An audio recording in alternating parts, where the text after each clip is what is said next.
Bab 4. Pengolahan makanan khas daerah modifikasi dari bahan pangan nabati dan hewani. A. Perencanaan usaha pengolahan makanan khas daerah yang dimodifikasi. 1. Memberikan variasi bentuk. Bentuk makanan dapat dimodifikasi dengan cara membuat bentuk makanan yang berbeda. Sebagai contoh, nasi kuning yang biasa saja kurang menarik minat, tetapi jika dimodifikasi akan banyak menarik peminat. 2. Memberikan variasi rasa. Variasi rasa dapat dimodifikasi dengan berbagai cara. Misalnya dengan cara membuat rasa yang berbeda dengan yang sudah ada sebelumnya. Sebagai contoh, kue klepon yang biasanya diberi isian gula merah diganti dengan isian keju, coklat, selai stroberi, dan sebagainya.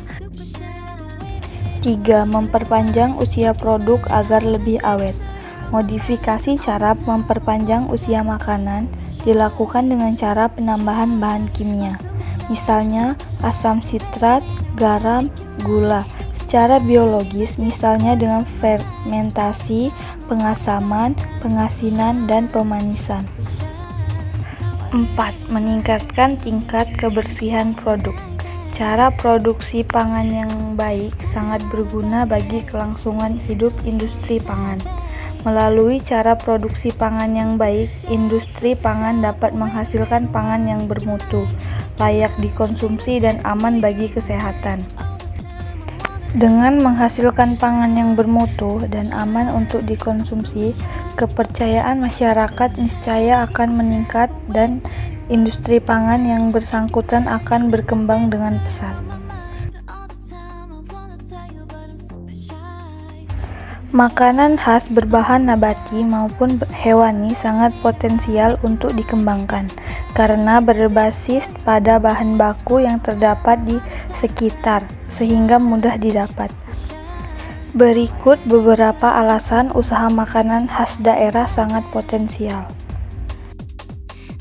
1. Produk sangat bervariasi. 2. Bahan baku mudah didapat. 3. Teknologi pengolahan cukup sederhana dan dapat dipelajari. 4. Investasi alat dan mesin dapat disesuaikan dengan dana yang tersedia. 5. Pilihan kemasan sangat beragam dan mudah didapat. 6. Pasar sangat terbuka lebar. 7. Makanan khas daerah termasuk makanan yang merupakan kebutuhan wajib manusia. Beberapa faktor yang dapat memunculkan ide usaha dapat dibagi menjadi dua, yaitu faktor internal dan faktor eksternal. A. Faktor internal. Faktor internal yaitu faktor yang berasal dari dalam diri orang itu sendiri. Berikut yang termasuk faktor internal. 1. Pengetahuan yang dimiliki. 2. Pengalaman yang pernah dilalui. 3. Kemampuan untuk melihat dan menjadikan pengalaman orang lain sebagai pelajaran. 4.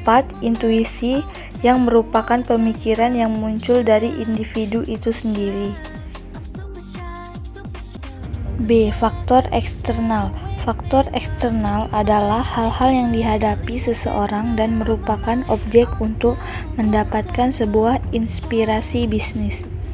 Berikut yang termasuk faktor eksternal. 1. Masalah yang dihadapi dan belum pernah terpecahkan. 2. Kesulitan yang dihadapi sehari-hari. 3. Kebutuhan yang belum terpenuhi baik untuk dirinya maupun orang lain. 4. Pemikiran yang besar untuk menciptakan sesuatu yang baru. Risiko usaha. Risiko usaha adalah kegagalan atau ketidakberhasilan dalam menangkap peluang usaha.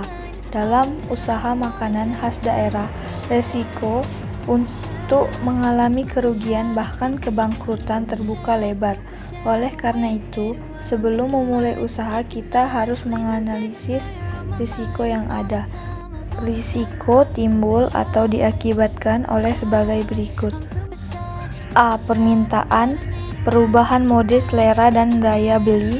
B. Perubahan konjungtur, perubahan kondisi perekonomian yang pasang surut. C. Persaingan. D. Akibat-akibat lain seperti bencana alam, perubahan aturan, perubahan teknologi, dan sebagainya. Terdapat beberapa unsur yang dapat dilakukan dalam mengurangi risiko usaha, di antaranya sebagai berikut. 1. Adanya kesadaran dalam kemampuan mengolah usaha, peluang dan kekuatan perusahaan. 2. Adanya keinginan kuat untuk berprestasi, dorongan berinisiatif dan motivasi untuk melaksanakan strategi usaha. 3. Adanya kemampuan merencanakan strategi untuk mewujudkan perubahan di dalam lingkungan usahanya.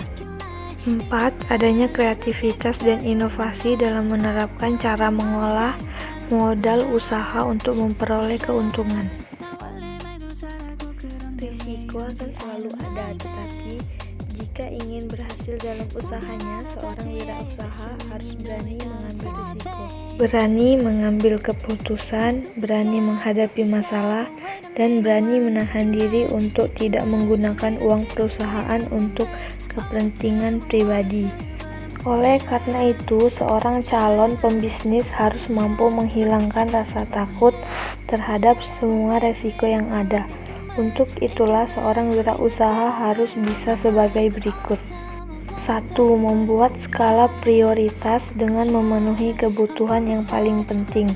2. Menyediakan alat produksi yang cukup untuk memenuhi permintaan konsumen. 3. Menyesuaikan modal dengan besaran bisnis yang akan dibangun. 4. Tidak terburu-buru atau terlalu berambisi dalam mengembangkan bisnis. 5. Memilih bisnis yang sesuai dengan keahlian yang dimiliki. Makanan nabati dan hewani. Makanan nabati. Makanan nabati adalah makanan yang berasal dari tumbuhan. Makanan nabati digolongkan menjadi beberapa jenis, yaitu sebagai berikut. A. Kacang-kacangan. 1. Kacang kedelai, 2. Kacang panjang, 3. Kacang polong, 4. Kacang tanah, 5. Kacang hijau. B. Sayur-sayuran. 1. Sayur toge, 2. Bayam, 3. Kangkung, 4. brokoli.